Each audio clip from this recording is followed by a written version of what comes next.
بس نام رہے گا اللہ کا۔ السلام علیکم جی، آپ دیکھ رہے ہیں یوٹیوب چینل اور میں ہوں محمد طاہر خان۔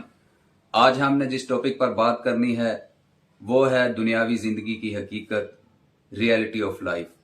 اور آپ سب جانتے ہی ہیں کہ اس دنیا کی بہت سی حقیقتیں ہیں، جن میں سب سے بڑی حقیقت جو ہے وہ یہ ہے کہ ہم نے مر جانا ہے۔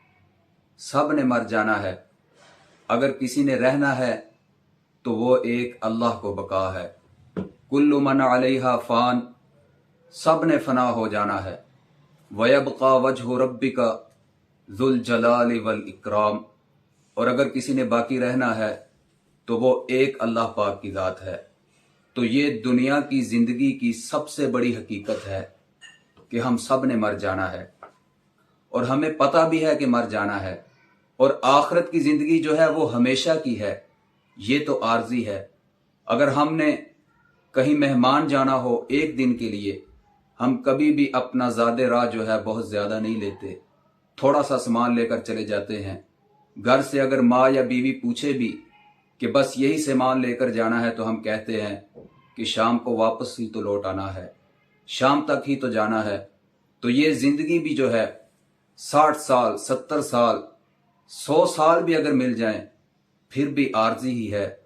اور آخرت میں جب پوچھا جائے گا کہ دنیا میں کتنی زندگی گزار کے آئے، تو ہم ہی وہ لوگ ہوں گے جو کہیں گے کہ ایک دن یا آدھا دن، ایک دن کا کچھ حصہ ہی شاید گزار کے آئے ہیں، کیونکہ وہ ہمیشہ کی زندگی ہے۔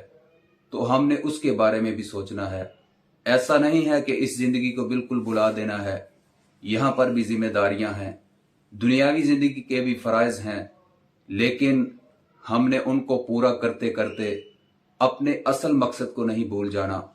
اپنا مقصد حیات ایسا بنائیں کہ جس میں دنیا کا بھلا تو ہو، لیکن اصل مقصد جو آخرت کا ہے وہ بھی پورا ہو جائے، تاکہ ہم دنیاوی معاملات کو حل کرتے کرتے اپنے اصل مقصد کو نہ بھول جائیں جو کہ آخرت کا ہے۔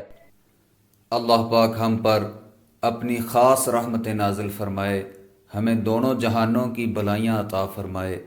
اب تک کے لیے اتنا ہی، اگلی ویڈیو میں کسی نئے ٹاپک کے ساتھ پھر حاضر ہوں گے۔ تب تک کے لیے فی امان اللہ۔